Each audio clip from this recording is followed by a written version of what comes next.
Kesepakatan antara Kayong dan jin iblis akhirnya dimulai. Permintaan pertama Kayong adalah mempertaruhkan nyawanya demi orang lain, hanya semata karena keyakinannya sendiri terhadap kebaikan manusia. Jin menertawakan hal itu, merasa permintaan tersebut terlalu mudah. Menurutnya menyesatkan manusia adalah tugas paling ringan bagi iblis sepertinya. Namun Kayong hanya tersenyum, lalu menantang jin agar membuktikan ucapannya terlebih dahulu sebelum berbangga diri. Ia bahkan memberikan pin souvenir kepada jin sebagai tanda hadiah kecil, karena sudah berhasil memancing emosinya. Di sela percakapan, mereka membahas masa lalu jin yang pernah terkenal dalam kisah manusia. Sosok makhluk api yang dikurung selama 983 tahun karena berani menentang Tuhan dan menolak tunduk pada manusia. Jin mengucapkannya dengan sombong, tapi Kayong justru menipunya secara halus dan mempermainkan egonya. Tak lama kemudian, satu persatu target permintaan pertama mulai muncul. Yang pertama adalah Kim In Seon, menantu Nenek An, seorang pegawai swalayan yang hidupnya sederhana. Target kedua, Gu Bo Gyeong, karyawan bank sekaligus teman sekolah Kayong yang sejak dulu iri pada kekayaannya. Lalu seekor anjing tersesat menjadi target ketiga. Jin yang menentukan urutan memutuskan bahwa makhluk itu juga pantas disesatkan. Target keempat adalah Eom Sang Tai, anak pemilik kedai gamjatang langganan Kayong sekaligus cucu dari Nenek Sa.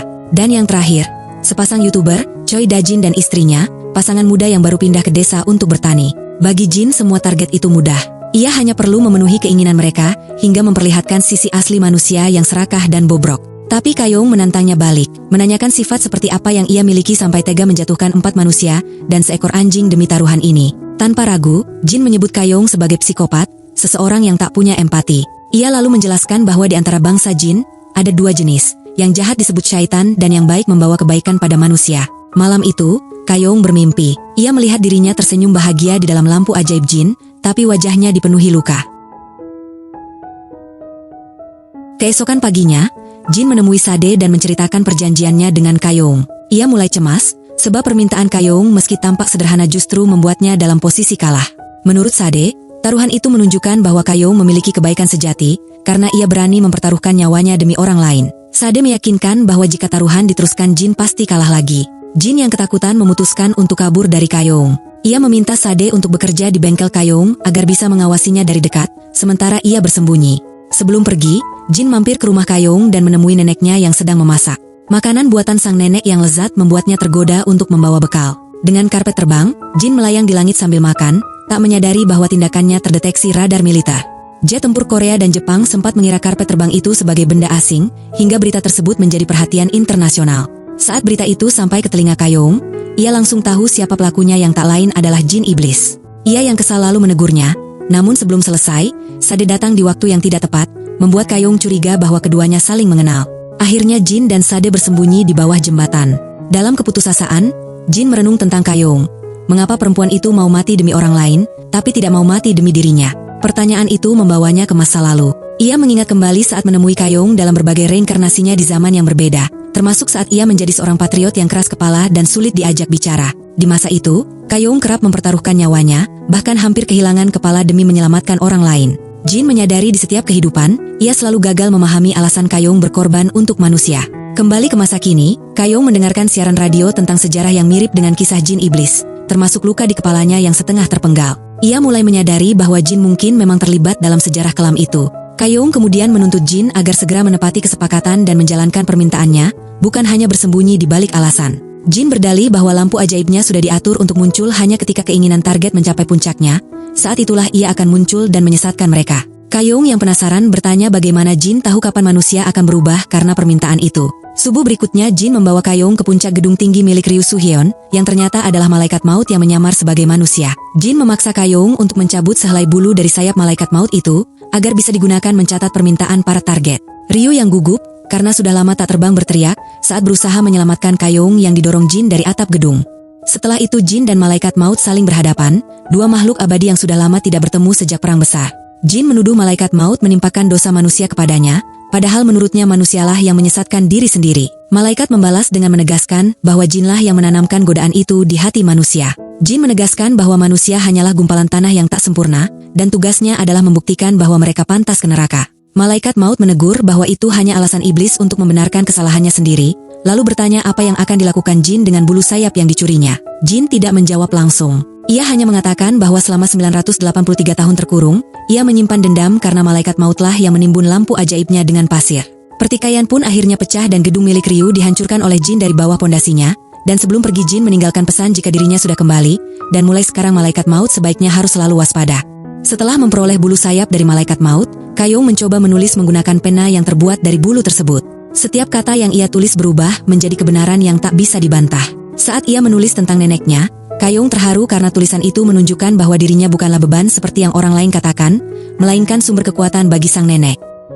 Cerita kemudian beralih pada target pertama yang harus disesatkan oleh Jin Iblis dan Kayong, Kang Im Seon, seorang karyawan supermarket yang sering dimarahi atasannya karena kinerjanya berantakan. Di gudang tempat ia bekerja, Im Seon menemukan sebuah lampu ajaib, dan dari sanalah Jin Iblis muncul untuk mengabulkan keinginannya. Dengan penuh amarah dan ambisi, Im Seon meminta untuk dijadikan manajer cabang, karena selama 20 tahun ia merasa tidak dihargai dan selalu diperintah oleh wakil manajernya. Tak lama kemudian, keinginannya terkabul. Ia benar-benar menjadi manajer, dan mulai bersikap sombong serta penuh dendam terhadap rekan kerjanya. Ketika Kayong datang ke supermarket untuk memperbaiki mobilnya, Im Seon yang kini angkuh menolak membantu, dan dengan congkak berkata bahwa ia akan mengganti mobilnya dengan yang baru. Jin Iblis yang menyaksikan semua itu berkomentar bahwa manusia memang mudah berubah begitu keinginannya terpenuhi. Di sela percakapan mereka, Kayong menyebut nama Minji, membuat Jin Iblis penasaran siapa sosok yang sering ia bicarakan itu. Scene kemudian kembali ke masa saat sekolah. Minji adalah gadis yang sering dibuli oleh teman-temannya. Bahkan Kayong yang saat itu hanya fokus belajar pun ikut menjadi sasaran. Ketika kesabarannya habis, Kayong mengancam para pembuli bahwa jika mereka berani menyakiti dirinya atau Minji lagi, maka nyawa mereka yang akan menjadi taruhannya. Sejak saat itu, keduanya menjadi sahabat dekat, dua orang kesepian yang saling memahami. Kayong yang cerdas membantu Minji belajar, hingga akhirnya Minji berhasil lulus dan menjadi dokter gigi sukses. Di masa kini, Minji membuka klinik sendiri dan merekrut orang-orang yang dianggap aneh karena menurutnya, hanya orang yang berbeda yang mampu mengubah dunia. Sementara itu di sisi lain, Irem, sekretaris malaikat maut Ryu, melaporkan bahwa Kayong telah membuat permintaan pertamanya. Jika dua permintaan berikutnya berhasil dan mampu menjatuhkan iblis, maka Ryu bisa menebas leher iblis seperti yang diinginkannya. Ryu merasa senang mendengar kabar itu, meski ada keraguan dalam dirinya.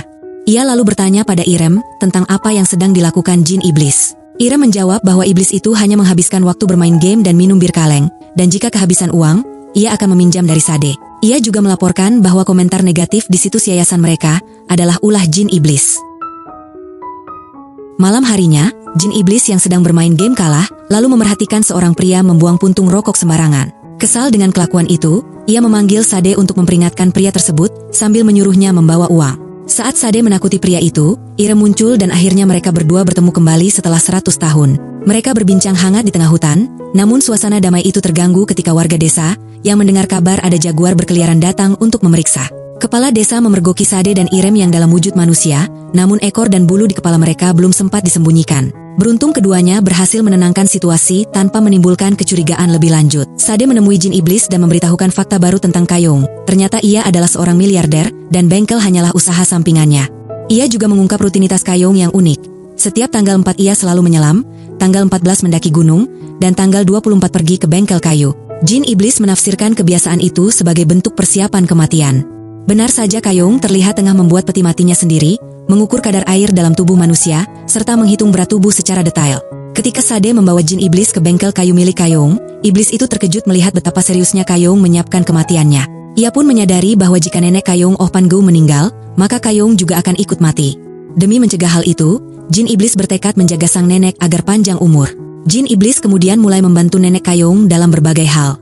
Ia memotong rumput di ladang, menyiapkan makanan dan berusaha meringankan pekerjaannya. Sang nenek yang merasa terharu bertanya, apakah Jin benar-benar tulus mencintai Kayong? Iblis itu menjawab bahwa ia jatuh cinta pada pandangan pertama, di mana Kayong adalah wanita yang selama ini ia tunggu. Tak lama Sade datang memberitahu bahwa Kayong mulai mencurigai hubungan mereka. Ia juga menyinggung tentang masa lalu Kayong yang tidak mengingat bagaimana ia mati. Jin Iblis yang marah karena Kayong lupa, menceritakan bahwa akibat perbuatannya, ia sendiri dikurung dalam lampu ajaib selama 983 tahun. Sade kemudian bertanya apa yang dipikirkan Iblis selama dalam kurungan itu. Jin menjawab bahwa ia hanya terus memikirkan Kayong. Apakah Kayong menyesal?